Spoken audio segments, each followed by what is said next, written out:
On this episode of China Uncensored, nothing speaks to the glory of Tibetan Buddhism like core socialist values. Hi, welcome to China Uncensored. I'm your host, Chris Chappell. You know, no one cares as much about religion as the officially atheist Chinese Communist Party. That is, they care about getting involved with religion. Whether it's taking down Christian crosses, banning reincarnation without government permission, or supporting Tibetan Buddhism. Wait, what?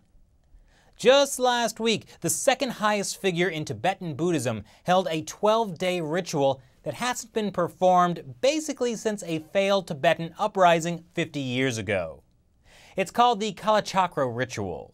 Kalachakra means wheel of time. I learned from state-run Xinhua that is reporting on it for some reason.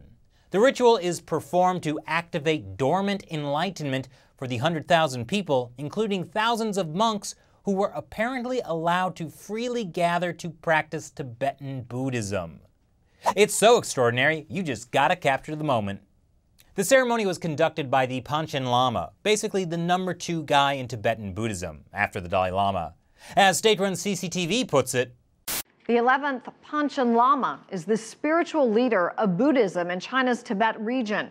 In other words, this guy is a big deal.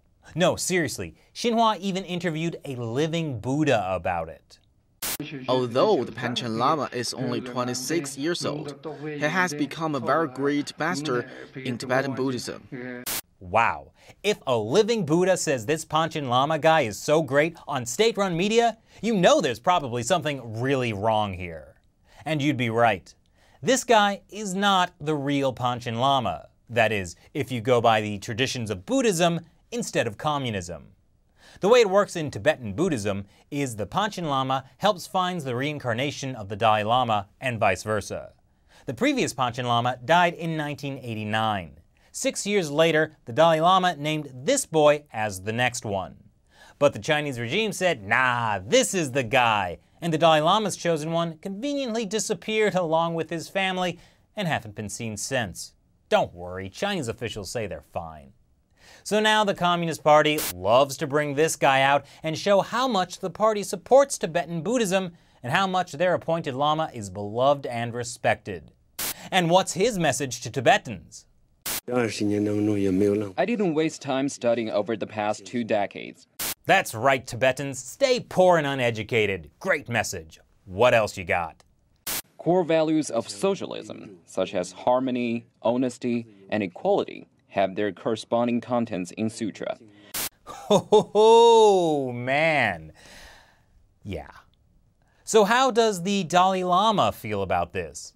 Well, he doesn't want it to happen to the next Dalai Lama. That is, he doesn't want the Communist Party to pick his successor.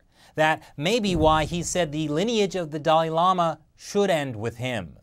More specifically, he said, there is no guarantee that some stupid Dalai Lama won't come next who will disgrace himself or herself. That would be very sad. So much better that a centuries-old tradition should cease at the time of a quite popular Dalai Lama. To which the Chinese Communist Party responded, no, you have to reincarnate. Why do they care? Don't they consider the current Dalai Lama a dangerous separatist? Well, yes, but when he dies, their Pančhenláma gets to pick the next Dalai Lama. And don't be surprised if that one also makes comparisons between core socialist values and Tibetan scripture. So what do you think about Beijing's Pančhenláma and the state-sponsored Kalachakra ceremony? Leave your comments below, and please share this video with anyone who may still think the Chinese regime has eased up on religion. Thanks for watching this episode of China Uncensored. Once again, I'm your host, Chris Chappell. See you in the Bardo.